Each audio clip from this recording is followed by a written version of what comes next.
Tapi hal yang memprihatinkan saya ini sebenarnya ini tadi mau berangkat mau enggak, karena ada kabar katanya ceramah saya itu dicekal. Lawang toha ceramah kok dicekal. Karena apa? Ya karena saya menyangkut keprihatinan ini harus disampaikan. Umat Islam ini harus diedukasi, dididik dengan benar. Eksistensi Islam ini, Al-Quran disampaikan dengan benar, hadis disampaikan benar, dengan sesuai dengan kitab yang ada. Katanya kita ini mau meniru mentauladi Nabi Muhammad SAW. Sampaikan apa yang ada di Al-Quran, sampaikan apa yang ada yang di hadis, sampaikan makalah-makalah ulama yang menerangkan Quran dan hadis, bukan menyampaikan tentang hal-hal yang berhubungan dengan nenek moyang kalian yang berbau halusinasi dan hurufat itu. Allahumma sholli ala Muhammad. Kalau yang disampaikan itu umat jadi bodoh, kalian direndahkan tapi tidak merasa. Kalian itu mutakhallijin, alumni pondok pesantren, yang minimal anda itu ya sabrawi ya khatam, naik ya iqlal khatam, naik kemudian ya awamil khatam, imriti khatam, alfiyah khatam. Semua ilmu yang ada pada Imam Sibawayh ya kok pelajari. Mestinya anda ingat dengan guru-guru kalian dan kiai kalian. Kok bisa anda berubah, berbalik, anda menjadi penggemarnya pelat G, kan ya aneh. Allahumma sholli ala Muhammad. Ini yang membuat saya itu prihatin.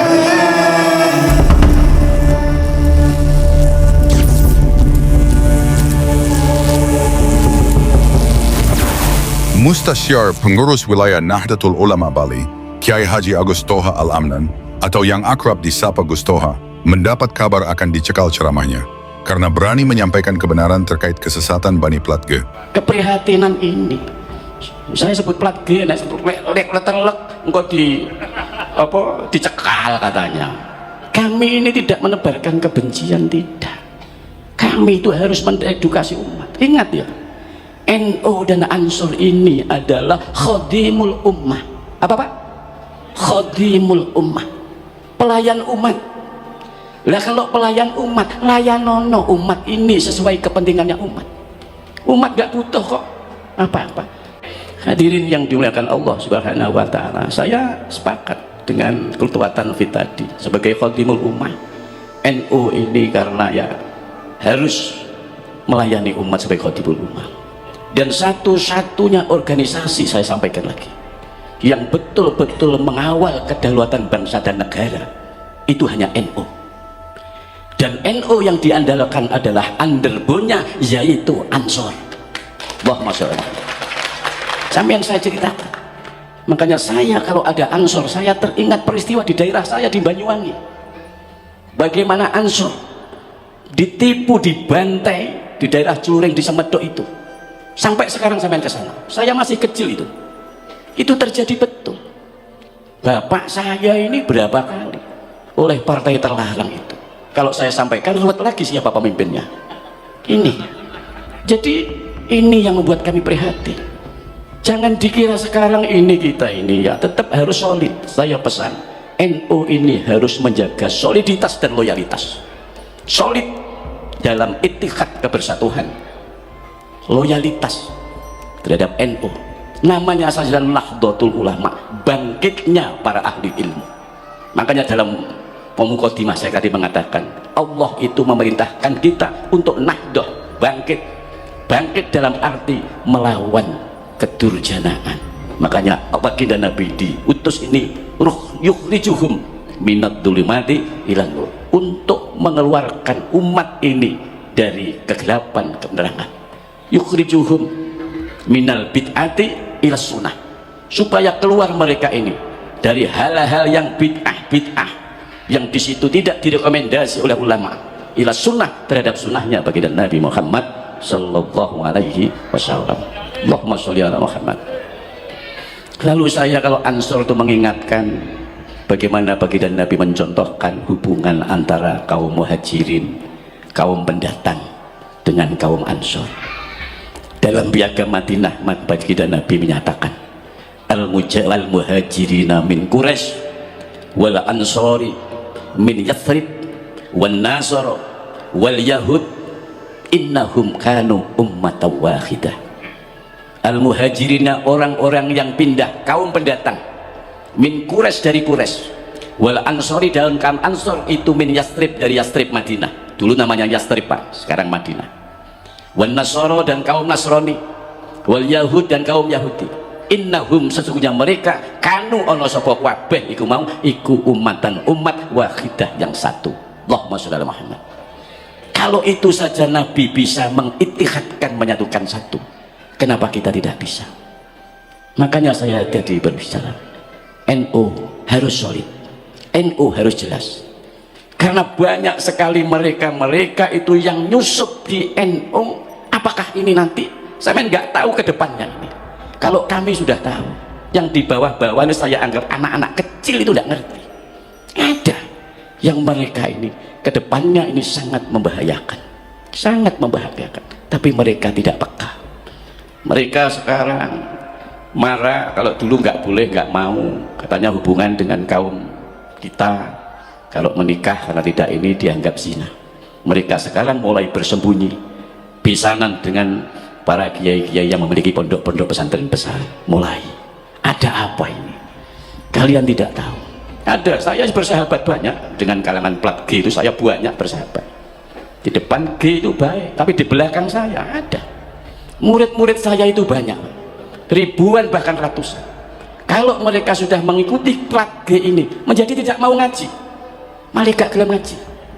Apa alasannya? Ada yang mereka setelah saya selidiki satu mengaku, bahkan dikatakan kan sampean sudah usah NU NU-an, gak usah Muhammadiyah, tapi sampean Islam yang umum, tapi direkrut oleh dia plat G tersebut. Apakah hal ini tidak menjadi prihatin? Prihatin. Kalian mungkin tidak bisa merasakan hal itu. Kami yang menjaga bagaimana kelangsungan Islam Ahlus Sunnah wal Jamaah dia ke depan, ini sangat penting. Karena bagaimanapun juga yang nanti pada akhirnya yang akan menderita adalah orang-orang Islam. Negara ini yang menjadi target. Allahumma sholli ala Muhammad. Kenapa saya sekarang akhir-akhir ini sibuk? Bukan karena mengajarkan kebenaran, tapi kami bermaksud mengedukasi supaya mereka tahu, mereka waspada. Dan terutama ya ada pengurus-pengurus NU yang menjadi penggemar mereka itu ada. Pengurus Ansor yang menjadi penggemar ya ada. Ada. Kalau tak sebut namanya malah kisinan kok. Engkau malah mencekal mah. Nah, saya tahu. Mungkin kalian tidak sama. Jelek-jelek ini saya sudah umur saya sudah 60 tahun. Saya jauh lebih pengalaman kalau dibanding kalian yang baru umur berapa tahun? Baru umur 40. Kamu 40 baru merasakan gini berapa kali? Saya dari 60 tahun ya. Jadi saya tahu betul bagaimana ini dan bagaimana dulu keberadaan ini. Saya tadi katakan Ansor itu adalah andalan Anda punya NU. Kita tahu. Saya kalau ingat Ansor, saya ingat peristiwa Surabaya 10 November. Karena latihannya Ansor untuk mengusir penjajah Belanda mau kembali lagi ke Surabaya dengan tewasnya Malabi. Itu kumpulnya di pondok kami, di pondok pesantren Al-Ihsan Jampes Kediri. Syekh Ihsan yang lalu berkumpul di Jombang lalu ke sana. Itu Ansor. Makanya yang paling benar samainku nyanyinya Surabaya. Surabaya, Surabaya, Surabaya, itu bukan Yatarim. Aneh kan kalian itu. Lagu yang benar Surabaya, Surabaya, kota kenangan di tahun 45. Ada apa? Itu ada perjuangannya Ansor melawan penjajah Belanda, bukan Tarim. Paham ya? Allahumma sholli ala Muhammad. Ini pidato ini agitmu yang dicol akibatnya harus ditanggung, nggak masalah. Saya sudah sampai orang-orang sudah tak kandenta ini. Pokoknya siapain itu aja, begitu. Allahumma sholli ala Muhammad. Saya hanya ini mengedukasi, sadarlah kalian betapa sakitnya. Sudah kami yang lihat selama ini itu kita hanya dijadikan pemper, dibodohi. Jangan sampai kita dibodohi, jangan sampai kita dibodohi. Kita bermaulid kan berharap apa? Berharap syafaatnya baginda Nabi Muhammad sallallahu alaihi wasallam. Hadirin yang dimuliakan Allah Subhanahu wa ta'ala. Jadi hal-hal yang setidak-tidaknya kita ini mengadakan maulid seperti ini, yang hendaknya kita dengarkan, yang hendaknya kita asumsikan, hendaknya sebagai kontribusi buat kita. Itu langkah-langkah Nabi yang paling penting. Langkah-langkah Nabi bagaimana kesabarannya menghadapi situasi. Nabi tidak pernah mengatakan mencaci atau memaki. Luar biasa Nabi itu. Kalian tahu sendiri bagaimana Nabi sebagai pendatang, orang yang hijrah, tidak kerasan di Makkah. Memang sama Allah disuruh hijrah. Awalnya hijrah ke Taif. Dari Taif di sana dimusuhi. Bahkan saat sholat ditimpakan di kepala leher Nabi itu duri-duri. Sampai malaikat Jibril dengan ibanya yang marah tuh, sampai malaikat, ya Muhammad, perlukah aku angkat gunung Uhud ini lalu aku timpakan kepada penduduk Taif? Apa jawab Nabi? La ya akhina Jibril, tidak wahai saudaraku Jibril, innahum, sesungguhnya mereka iku la ya'lamun, tidak mengerti. Inni lam ub'atsu la'anan wala adaban walakin ub'atsu rahmatan lil alamin. Ini sesungguhnya aku lam ub'atsu, aku tidak diutus untuk la'anan, melaknat, wala adaban, dan aku juga tidak diutus untuk mengazab, walakin, dan tetapi ub'atsu, aku diutus rahmatan, memberikan kasih sayang, lil alamin, terhadap alam semesta, seluruh alam semesta ini. Apa yang terjadi? Yang kita ini itu tidak ada di situ caci maki, marah-marah. Baginda Nabi Muhammad SAW itu seperti itu karakternya, yang memang tiada lain. Dan baginda Nabi sendiri itu adalah merupakan orang yang paling dicintai Allah, dan Nabi itu adalah orang yang paling mulia di alam semesta ini. Hadirin yang dimuliakan Allah Subhanahu wa Ta'ala, pernah baginda Nabi itu mengajarkan kepada kita, generasi-generasi yang paling penting, didiklah anakmu dengan 3 perkara. Jadi kadang Nabi, didiklah anakmu 3 perkara. Apa itu 3 perkara? Yang pertama, didiklah anakmu dengan hubbi nabiyikum, cinta kepada Nabi kamu sekalian. Jadi dawuhnya itu atibu auladakum bisalasi khisolin, didiklah anak-anakmu itu dengan 3 perkara. Yang pertama, didiklah anak itu hubbi nabiyikum, cinta kepada Nabi kamu sekalian, cinta kepada baginda Nabi Muhammad SAW.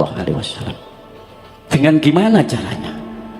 Mencintai Nabi itu adalah fi'lu awamirihi wajtinabu nawahi, dengan menjalankan apa-apa yang diperintah Allah dan menjauhi apa-apa yang telah dilarang oleh Allah. Dilarang maksiat, dilarang memakan hal-hal yang diharamkan Allah, itu ijtinab, minangka menjauhi dan menunjukkan sesungguhnya orang tersebut adalah mencintai Nabi. Yang kedua, hubbi ahli baiti. Nah, ini yang sering saya sampaikan, yang harus dipahami, mengedukasi umat Islam supaya nggak salah paham. Hubbi ahli baiti, mencintai ahli bait. Ahli bait itu keluarga Nabi. Dalam hadis Bukhari ditanyakan, waman ahli baiti ya Rasulullah, siapa ahli bait itu ya Rasulullah? Rasulullah menjawab, Aliyun wa Fatimatu wa ibnahuma. Aliyun adalah Sayyidina Ali, wa Fatimatu dan Fatimah, wa ibnahuma, dan kedua anak-anaknya. Siapa? Sayyidina Hasan dan Husain. Itulah ahlul bait yang harus Anda didikkan kepada anak-anak kalian supaya dicintai. Karena ahlul bait itu dawuhnya Al-Quran, innama yuridullahu liyudhiba ankumur rijza ahlal baiti wa yutahhirakum tathira. Disucikan dari hal-hal bayane minal khisdi, dari kasut, wal usbi dan ujub, wal ujbi dan ujub, wa takabburi dan takabur, disucikan dari itu semua. Ya 5 orang itu ahli bait itu siapa? Nabi SAW sendiri, Sayyidina Ali, Fatimah Az-Zahra, wa ibnahuma Sayyidina Hasan dan Sayyidina Husain.